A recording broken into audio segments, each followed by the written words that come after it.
আপনি কি ডিভোর্সের পদ্ধতি সম্পর্কে আমাদেরকে একটু বিস্তারিতভাবে বলবেন?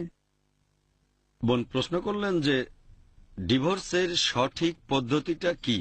তালাক তালাক তালাক আর ডিভোর্স হয়ে গেল, এটাকে বলা হয় তালাকে বিদা। কোরআন বা সহিহ হাদিসে এটার কথা বলা হয়নি। তবে সঠিক তালাক হলো তালাকে আহসান, সবচেয়ে সেরা তালাক। এটার কথা কোরআন এবং সহিহ হাদিসে বলা হয়েছে। কোরআনের অনেক আয়াতেই তালাকের কথা বলা হয়েছে।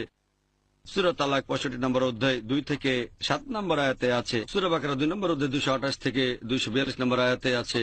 এখানে বিস্তারিত আছে। স্বামী যখন স্ত্রীকে তালাক দিচ্ছে তখন দুজন সাক্ষী থাকবে। যখন সে বলবে তালাক, পবিত্র কোরআন বলছে সূরা বাকারার 2 নম্বর অধ্যায়ের 228 নম্বর আয়াতে যে ডিভোর্স দেওয়ার পর তালাকপ্রাপ্তা স্ত্রী 3 রজস্রাবকাল অপেক্ষা করবে বা 3 মাস। যখন এভাবে ডিভোর্স দেওয়া হয় তখন ইদ্দা মানে প্রতীক্ষার সময়, এই সময়টা অপেক্ষা করা হয় অন্তর্বর্তী সময়। সেখানে 3 মাস ধরে স্বামী এবং স্ত্রী তারা একসাথেই থাকবে, কিন্তু তাদের মধ্যে কোনো সম্পর্ক থাকবে না। এখানে অপেক্ষা করতে হবে 3 মাস।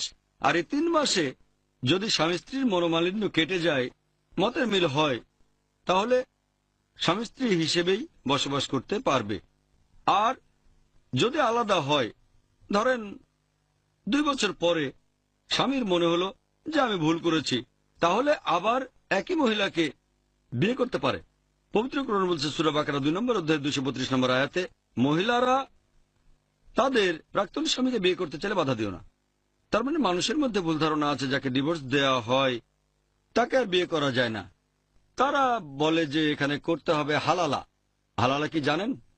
হালালা মানে স্ত্রীকে আরেকজনের সাথে বিয়ে দেওয়া হবে, এতে করে সে বৈধ হবে। ইসলাম ধর্মে এটার কোনো অনুমতি নেই।